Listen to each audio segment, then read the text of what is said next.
You know what I mean? But we're going to get right into it, Pastor Dozier. I wanted to bring you in, man. You know, you always got the wisdom for me. And like I said, you're one of my mentors, and I appreciate you stopping through. But we wanted to just talk about something that, you know, we were discussing, I think it was last week, or it might have been a couple weeks back, where we were talking about this relationship tune-up. That's what I call it. I think you call it. Rest stop. And so, you know, I always talk to my wife about the tune-up. That's what I call it in a relationship and how much is needed. But I wanted you to kind of elaborate on it a little bit more and tell the viewers about it, why you call it the rest stop, why it's so important, why you feel, you know, most relationships after a certain period of time, they got to have that.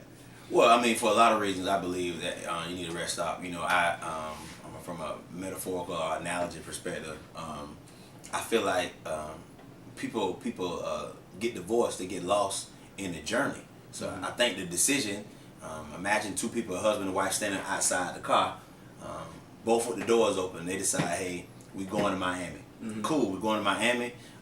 We are in Tallahassee. I think the time from Tallahassee to Orlando is about 6 hours.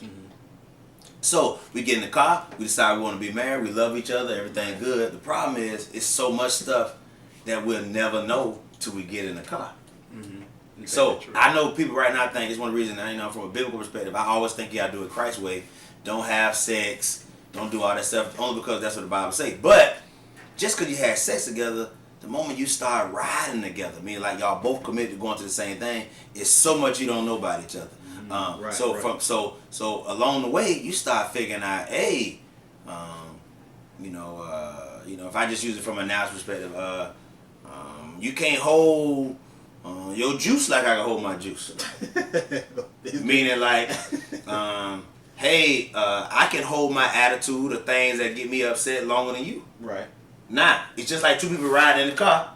I gotta pee, you ain't gotta pee. We both drunk the same 32 ounce. Right. The problem is, we could, you know, a husband and wife, sometimes they get in arguments, they get in disputes, and you don't know how much I can hold. Right. You don't know how I can handle stuff, and so what ends up usually happening is, I'm sitting here with my legs crossed, trying not to bother nobody because we riding. When it really comes down to it, I got something bothering me. Now I gotta pee. Then you playing this old garbage. Now you can listen to this music about these hoes ain't like stuff that's bothering me, and I so much bother me. And yeah, we still going to Miami, but we need a rest stop.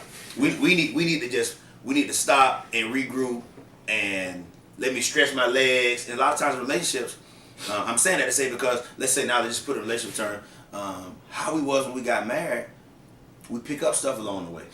No, hey, you know, one thing that I told you that I talked to my wife about what I would call the tune-up, the rest stop, relationship rest stop is, man, because we learn so much about each other along the way, you always got to have that. Because what happens is, you know, you grow with time. That's how, in my opinion, you grow with time. Right. And so as you grow, you start to figure out certain things about the person that really didn't bother you earlier in a relationship. Like now, like it's been a year or two. Now, like, kind of weighing down on me. Right. And so you really, you know, you got so much time invested, so much energy invested that you just don't want to leave a relationship, but sometimes handling it is the issue. Like, okay, well, how do I go about it? Because I really don't want to, you know, make this person feel, you know, mad or getting them upset about it. I just want something to change. And, you know, you got to go into that rest stop. You got to go to that rest stop. That rest stop is important because, like I said, even though we got the same destination in mind, a lot of stuff we figure out about each other when we riding. Now, that's a major statement, riding, because two people could be married but ain't riding. Y'all could have had a wedding but y'all ain't riding. Yep. Sometimes one person sleep. Yeah. You just, I mean, I hate to say it, we've been together, but this last year I was asleep. You know how that you ride by yourself. You got somebody with you, but you ride by yourself. Ain't nothing worse than that. Ain't nothing wrong with that. But my point is, you had that rest stop, and I always do this constantly. I tell my wife this all the time. At the rest stop, here's some of the things I think you got to do. I ask my wife all the time, tell me something about you I don't know.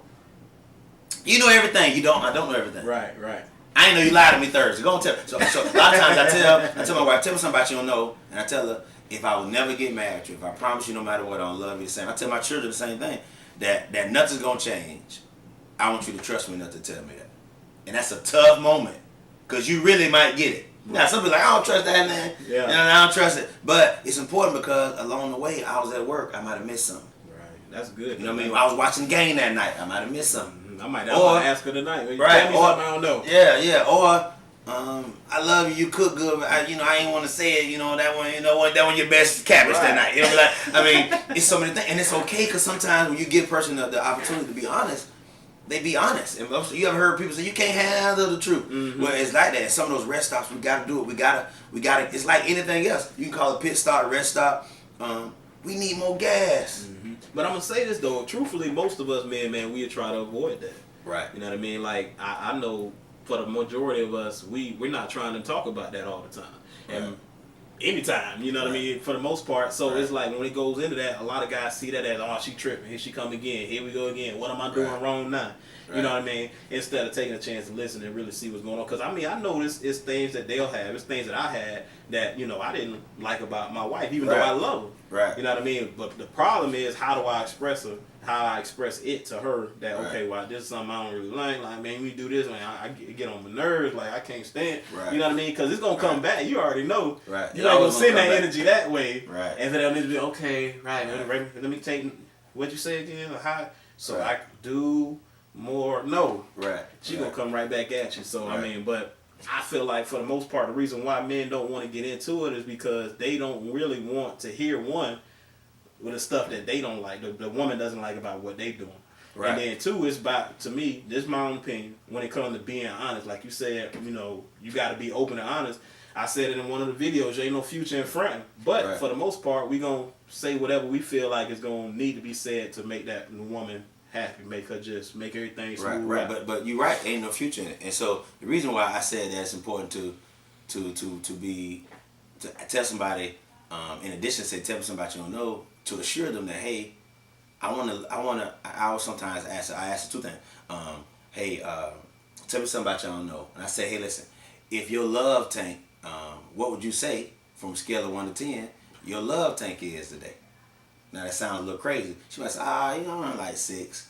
And I sometimes say that and say, listen, what can I do to make that love tank be full? Because I recognize the fact that, hey, it falls short. And I tell people, maybe that's just biblical. What you want somebody else to do for you, you should be wanting to do it. And most men don't want the drama, but at the same time won't want to initiate it. So I asked my wife crazy stuff. Like, listen, when last time a dude tried to holler at you? You notice a dude looked at you? She say never. I said, guess what? I got the wrong chick. If nobody wants you but me, ain't nobody looked at you but me, I got the wrong girl. But sometimes that honesty is something that you gotta force. That's why those rest stops gotta be forced, because who wanna bust out when they just left the bathroom and say, I gotta go to the bathroom again? And you're grown.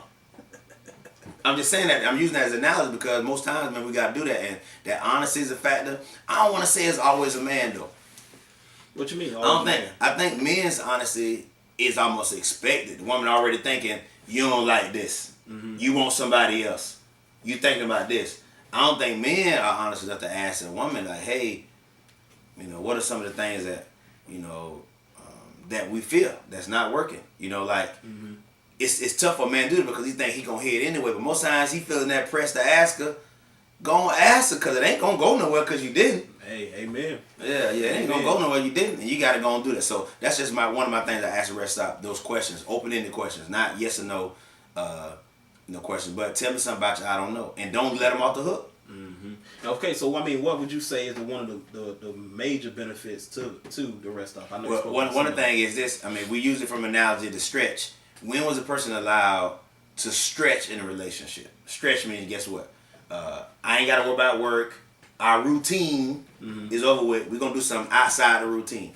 I don't care if it's crazy. I tell people sometimes, when you do those rest stops, make it. Most times in life, y'all go home, you go to work, you watch TV, you do this, you go to church, you do that. So a rest stop means there's something different a part of our ride. Let's go to something totally different. I done did something crazy. I done drove, like was going to the mall, stopped in the middle of the parking lot, and say, hey, listen. Tell me something about you I don't know. What you doing? Well, I gotta bring different. If you want different in your marriage, different in your relationship, you gotta be willing to do something different.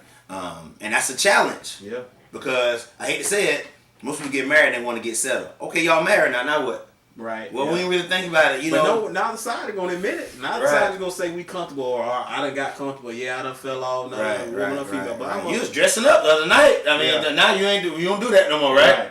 I'm gonna ask you, what's one of the things that you would say is the most common? Like, when you have couples come to you and ask. The biggest thing is what you're saying, communicate. People can't turn their TV off. Most couples can't make themselves talk for an hour at night.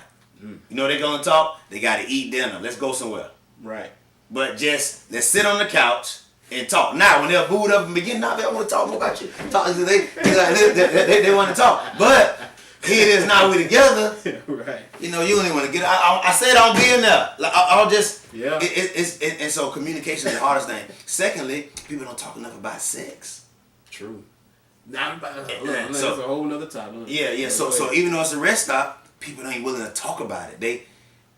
People just assume, and that's just how. And in the beginning, I can understand it. Hey, y'all just get married. I'm hoping y'all just get married, and y'all have sex, and y'all exploring each other. Right. But because we both brought residue in the relationship, you been with somebody, this person been with somebody, your wife been with somebody, I've been with somebody.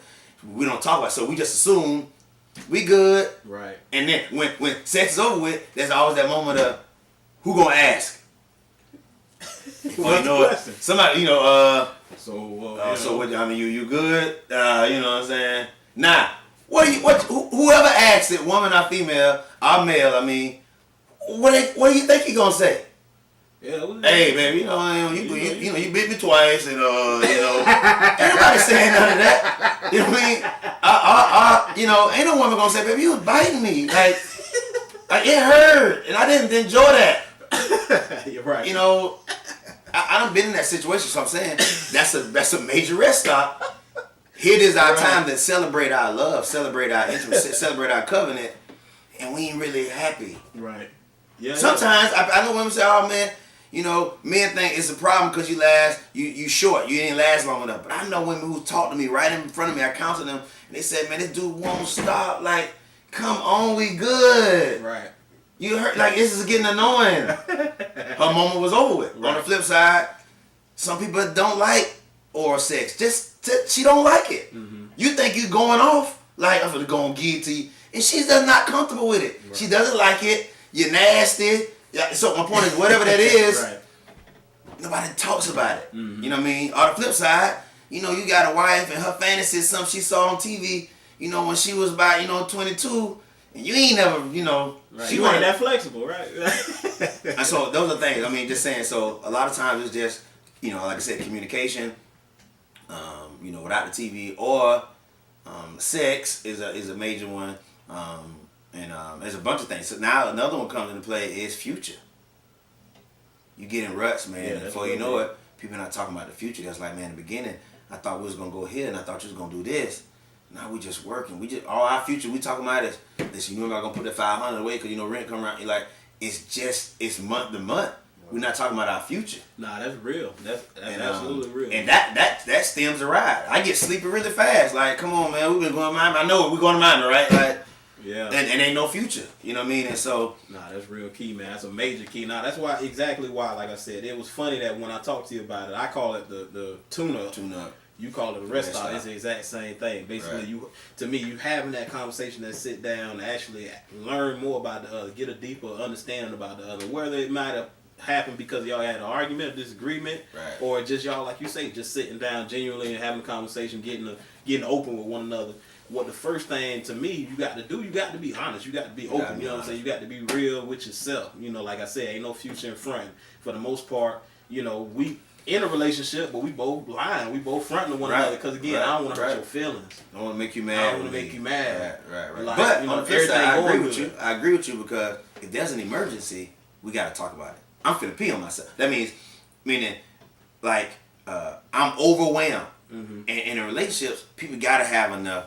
They gotta have enough love for each other to say, "Hey, listen, I really can't take this. I gotta stop. Like, I can't just go through the motions anymore. Give me an opportunity to just get this out of me." Now, what you would say to the person that would say, "Well, there are good days and bad days," right. And for the most part, even though we might need this tune-up, I'm focused on making more good days than the bad. Well, the thing about that is, you trying to say, like most people do, if you on a ride, you say, listen, let me get on down to Tampa, let me get a little further. Right. Then we'll do that. You putting off something that you ain't guaranteed for. Mm-hmm. And you're making the other person that's riding, that's trying to ride with you, more uncomfortable. Have you ever had to pee and the next rest stop was 50 miles? 50? Nah, I know this nasty. Some of y'all look like, man, we might just pull over. You know what I Right. mean? I mean, we might can't make it. Right. The point is that the stopping is important. It's saying, can you love me enough and let me have this? And a lot of guys, we just won't do it. We are the king. Most times we the one driving. Mm-hmm. It's truth be told. And so we saying, man, let me just get fucked. Come on now, come on right now. I'm all right. I got a good stretch going. Like, why you want to mess up a good thing? I'm watching the game. You know, and so what happened is she's getting more agitated. Mm-hmm. Now you getting hot. So why she tripping? Dog, Right. I I can't never watch the stop. bar like I want to. If you'd have stopped and recognized, guess what? I got a frequent flyer. I got a frequent stopper. Mm-hmm. It's gonna make it ride a lot better. Because guess what? We both know. Let me get out of that. She can make things better for you on the ride now. Exactly. You know what I'm saying? She can make it better for you now. Don't have over there squirming. Yes, how y'all feel about the relationship pit stop, man? Ladies, let me know how y'all feel. Fellas, let me know how y'all feel. Y'all chime in as well. We need to see y'all represent in the comment section, so please leave those comments. Pastor Dozier, I appreciate you coming through. Appreciate you love too, bro. from you. Always, man. This ain't the last time. You already know what time it is. We're February going to see you 4th. Sunday. Yeah. Anyway, yes, indeed. Pastor Dozier's there as well, dropping gems as always, everywhere. But, hey, like I said, man, I want to know how y'all feel about the relationship pit stop. So leave those comments. Keep subscribing.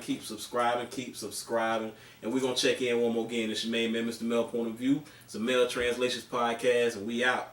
Peace.